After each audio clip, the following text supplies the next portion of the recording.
ketemu lagi bersama saya channel Saung Kondang. Halo sahabat semua, sahabat Saung Kondang. Kali ini saya akan mencoba berbagi ilmu tentang penanganan sampah sesuai instruksi Menteri Lingkungan Hidup atau Kementerian Lingkungan Hidup. Ya, baik. Sesuai peraturan pemerintah bahwa pengolahan sampah itu bisa dilakukan melalui bank sampah. Nah, mungkin di sini sudah banyak yang tahu apa itu bank sampah. Jadi bank sampah bukan berarti kegiatannya itu bersih-bersih atau petugas kebersihan, bukannya. Karena bank sampah itu semacam sistem sebenarnya, sistem bahwa melalui bank sampah agar warga atau masyarakat yang ada di sekitar Anda itu harus memilah. Jadi sebenarnya bank sampah itu sistemnya, sistem agar masyarakat mau merubah mindsetnya untuk memilah sampah organik dan sampah anorganik. Tapi kita tidak terlalu ekstrim untuk menyebut sampah itu adalah sampah gitu, karena ketika kita menyebutkan apa itu, ketika menyebutkan sampah, maka akan terbesit dalam benak kita sampah itu memang harus dibuang ke tempat sampah gitu kan, sudah tidak berguna lagi. Tapi kita mencoba pelan-pelan menyebutnya dengan sisa pakai organik ataupun sisa pakai anorganik. Baik, nah di sini saya akan mencoba sedikit berbagi tentang apa itu bank sampah ya. Baik, bank sampah sistem yang dibuat oleh pemerintah agar untuk merubah karakter warga. Di latar belakangnya adalah permasalahan sampah merupakan masalah lingkungan hidup yang dihadapi oleh masyarakat di dunia. Karena dalam aktivitasnya manusia tidak terlepas dari memproduksi sampah.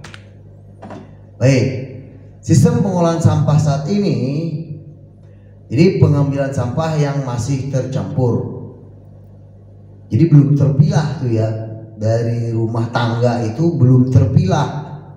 Entah itu sampah organik, anorganik, dibuang ke tempat sampah itu masih jadi satu.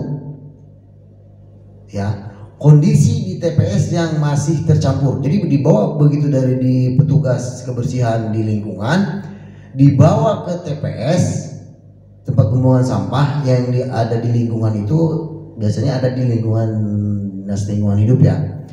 Kondisi sampahnya masih tercampur gitu kan. Akhirnya apa? Kondisi TPA Bantar Gebang akibat tidak adanya pemilahan sampah. Jadi sampai membunuh seperti ini ya, karena dari awal atau dari sumbernya itu dari rumah tidak terpilah, tidak dipilah antara sampah organik dan sampah anorganiknya. Nah, ini yang perlu diketahui oleh warga Jakarta, bahwa kondisi TPST Bantar Gebang saat ini sudah overload. Ya, jadi saat ini volume sampah di TPST Bantar Gebang sudah lebih dari 40 juta ton. 40 juta ton sampah. Coba Anda bayangkan dalam benak Anda, semana itu sampah. Sampai si ekskavator ini bisa naik di atas sampah ini. Ini akibat ulah kita, akibat ulah manusia, kita sebagai manusia yang tidak sadar akan sampah. Maunya terima beres bahwa ada petugas yang akan mengambil sampah itu lalu dibuang ke TPS. Itu mindset kita selama ini bertahun-tahun melekat di otak kita, bahwa sampah itu tidak terpilah.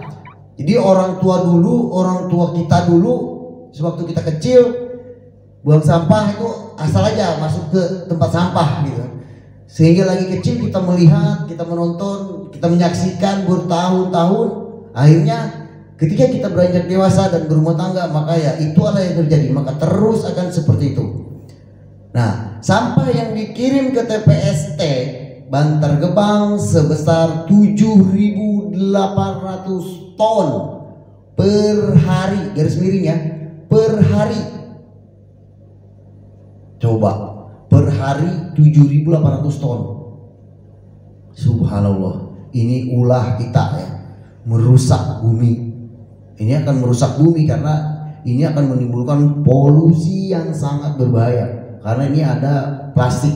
Plastik itu bahan bakunya itu jadi zat kimia ya. Nah, terus daya tampung TPST Bantar Gebang terbatas sampai tahun 2021. Berarti sekarang udah tahun 2021. Tinggal menunggu loncengnya bahwa Bantar Gebang ditutup. Nah, terus kita akan menyalahkan pemerintah. Padahal ini yang kita produksi sendiri. Ini yang kita produksi sendiri dari rumah.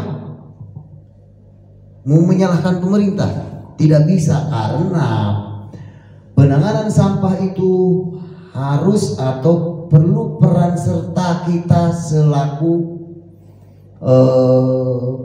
yang memproduksi ini gitu di rumah. Nah baik, next. Umur TPA Bantar Gebang tersisa satu tahun dikarenakan volume sampah sudah mencapai puncak maksimum kapasitas. Wow, udah melebihi kapasitasnya. Hari ini akan mengakibatkan peningkatan volume sampah di TPS dan terbentuknya TPS liar yang berdampak bagi lingkungan secara keseluruhan. Jadi kalau ini sudah ditutup atau penuh kapasitas dan akan ditutup, setelah akan ditutup maka akan terbentuk TPS baru di lingkungan, entah itu kota, entah itu kecamatan, entah itu lurah, di kelurahan ya. Baru pengurangan volume sampah TPA dan peningkatan kesadaran masyarakat untuk berkontribusi dalam kegiatan pemilahan sampah. Jadi pemerintah menginstruksikan kepada kita untuk berkontribusi, ikut serta dalam kegiatan pemilahan sampah, maka sampah itu akan berguna bagi kita. Nah, kenapa harus memilah sampah? Kenapa kita harus memilah sampah? Ya ini turunannya ya. Jadi membangun TPA baru tidak mungkin. Butuh berapa ribu hektar untuk membangun TPA baru. Sementara di wilayah Jakarta sudah ruang terbuka sudah sangat sempit, hampir tidak ada lah ya. Jadi tidak mungkin membangun TPA baru. Terus membangun insinerator. Jadi sampah dijadikan pembangkit listrik atau misalkan menjadi energi terbarukan ya. Itu tidak mungkin karena butuh waktu yang pertama. Yang kedua, yang sedang dibangun sekarang oleh DKI itu kapasitasnya per hari cuma 2.000, sementara sampah DKI per hari 7.800 ton. Ini kapasitasnya cuma 2.000 ton per hari. Itu artinya butuh berapa tempat gitu kan, berapa harus bangun seperti ini gitu kan. Sementara satu aja ya mungkin perlu waktu karena kan. Nah baru ke sini pemilahan lah yang paling efektif karena di situ ada sampah organik, sampah anorganik. Sampah organiknya bisa kita manfaatkan sebagai pupuk, dan sampah anorganiknya bisa kita manfaatkan dikonversi menjadi uang atau rupiah ya. Jadi bisa dimanfaatkan kembali. Nah, cara memilah sampah organik.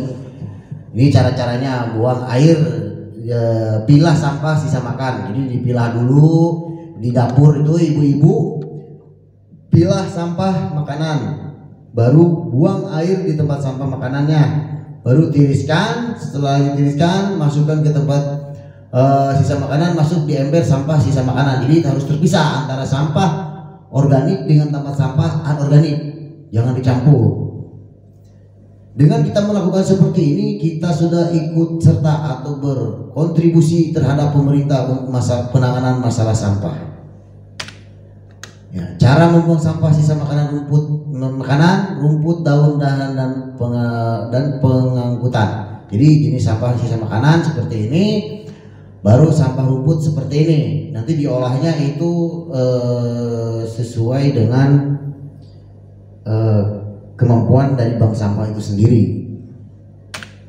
Baru pengolahan sampah mudah terurai, ya sampah organik tadi kan. Baru untuk sampah anorganik ditimbang, pengolahan kompos manual. Jadi dibikin kompos, dimasukkan. Nah ini dimasukkan ke dalam mesin bercacah, diolah menjadi kompos. Jadi dari sampah organiknya bisa dimanfaatkan untuk menjadi kompos. Nah, cara memilah sampah anorganik. Sampah daur ulang yang bersih dipisahkan menurut jenisnya. Jadi dipisahkan, entah itu kaleng, entah itu botol, entah itu plastik bekas sabun, bekas rinso, segala macamnya itu terpisah. Jadi terpisah itu dari rumah. Jadi sudah terpisah, bukan berarti petugas kebersihan yang memisahkan atau memilah ya, memilahnya. Petugas kebersihannya tugasnya mengangkut saja. Baru cara membersihkan sampah daur ulang sebelum dibuang, dan contoh plastiknya seperti ini ya. Ini botol yang kotor harus dicuci agar tidak menimbulkan bau dan semacamnya. Pisahkan botol dengan tutupnya, karena antara botol dan tutupnya itu sangat berharga. Nah baik. Nah sekarang bank sampah.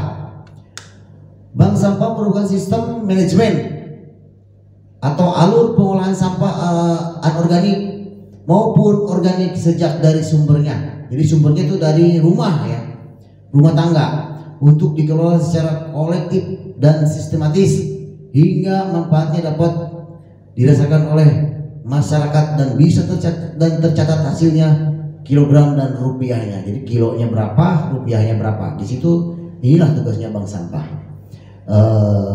Untuk programnya itu tetap dari pemerintah, karena di setiap RW harus ada BPS, Badan Pemilahan Sampah. Nah, jadi tujuan bank sampah, aspek pemberdayaan, aspek ekonomi kerakyatan. Jadi aspek pemberdayaan yang memberdayakan masyarakat yang ada di lingkungan tersebut. Aspek ekonomi, jadi memang dari sampah ini kita bisa menciptakan ya itu tadi rupiah tadi ya. Jadi ini ke ekonomi lah. Aspek lingkungan akan menjadi bersih. Aspek sosial yang menciptakan rasa peduli dan gotong royong dalam mengelola sampah. Ya jadi sosialnya dapat di sini kan. Terus aspek pendidikan bagi anak-anak atau generasi penerus kita. Dulu, nah baru manfaat bank sampah apa? Sisi lingkungan menjadi bersih, dan tadi kan saya bilang bersih dan sehat. Tercapainya interaksi antar warga, mempererat silaturahmi. Sistem ekonomi, warga yang sudah memilah sampah organik mendapat nilai tambah secara ekonomis, misalnya mempunyai tabungan dan lain-lain, dan itu bisa dikonversi ke misalkan logam mulia atau apa gitu kan. Itu tugasnya Dinas Lingkungan Hidup yang akan memberikan akses kepada bank sampah. Program yang berkelanjutan karena memproduksi sampah langsung setiap hari, maka tercipta program yang berkelanjutan yang dapat membentuk kebiasaan dan terhindar dari musibah, tapi sampah menjadi berkah. Jadi mengubah sampah musibah jadi berkah. Perilaku masyarakat yang memperlakukan sampah bukan sebagai musuh ya, itu tadi ya, musibah ya. Nah, terus standarisasi sistem bank sampah, pemilahan sampah sejenis dari sumbernya. Setiap warga di rumah menyiapkan sarana dan prasarana penampungan sampah yang sudah terpilah, terbentuk pengurus bank sampah. Ada kesepakatan jadwal pengangkutan kepada pihak pemerintah, dalam hal ini Dinas Lingkungan Hidup. Ada sistem administrasi untuk mencatat penimbangan sampah secara mendetail. Jadi warga atau nasabah yang menjadi nasabah bank sampah itu pencatatannya detail kan, misalkan si A berapa kilo dalam 1 bulan, nah itu hasil rupiahnya ketahuan. Nah ini sistem bank sampah, nasabah, bank sampah unit yaitu warga di tingkat RW, bank sampah induk. Bank sampah induk biasanya ada di kecamatan atau di wali kota ataupun kabupaten, baru industri daur ulang. Jadi itulah pentingnya di setiap daerah ada bank sampah induk. Sesuai peraturan kementerian bahwa di setiap kabupaten atau kota harus ada bank sampah induk. Karena apa? Dari bank sampah unit ini tidak menjual ke lapak-lapak, tapi secara struktur dikonversi ke rupiahnya melalui bank sampah induk. Jadi bank sampah induk inilah tugasnya yang mencari industri daur ulang. Nah, bank sampah induk itu membina bank sampah unit. Membinanya bukan sekedar cuma memberikan instruksi ini harus begini, memberikan program, enggak, tapi terjun ke lapangan bahwa bank sampah induk itu punya program seperti ini, termasuk mencarikan akses untuk CSR, ya. Ini tugasnya bank sampah induk yang dikelola oleh Dinas Lingkungan Hidup. Yang salah, jadi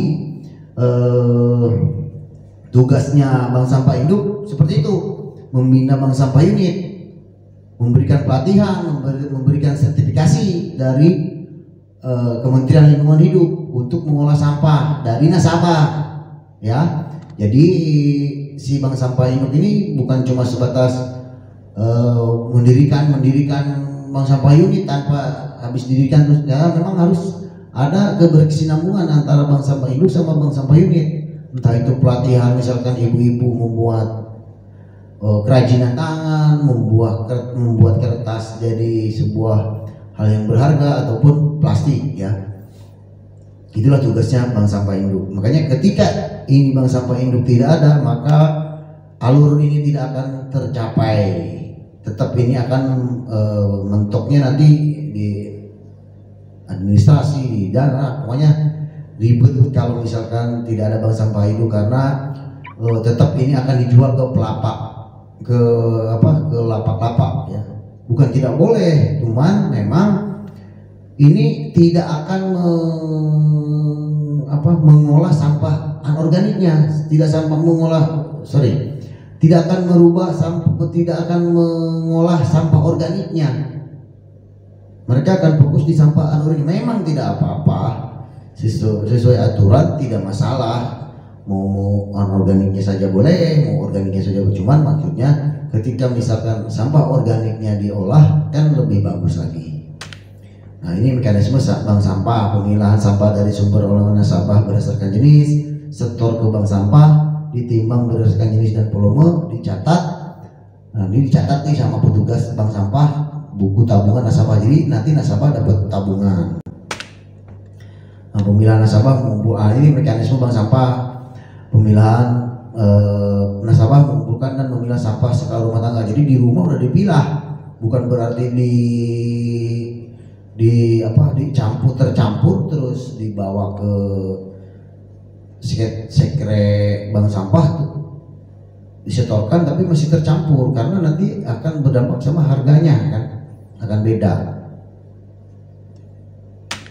Nah, baru pencatatan, terus konversi, ya kan, dari misalkan penambangan, harga dan segala macam di situ lengkap. Baru di sini, nah ini struktur pengurusan bank sampah: ketua, sekretaris, bendahara, pencatatan, penimbangan, pemilahan, perlengkapan, koordinator RT, baru anggota nasabah. Nah, di sini kalau mau bentuk bank sampah, jadi ini dulu dibentuk, setelah ini terbentuk baru ini diajukan ke kelurahan atau ke desa, nanti terbentuklah SK, jadi tercatat, terdaftar. Dan yang membawahi struktur bank sampah harusnya sesuai peraturan menteri itu koperasi, karena nanti di situ ada perputaran uang, jadi harus koperasi berbadan hukumnya ataupun yayasan bisa sih, kalau misalnya kita merujuk ke peraturan atau JAK Stranas, ya.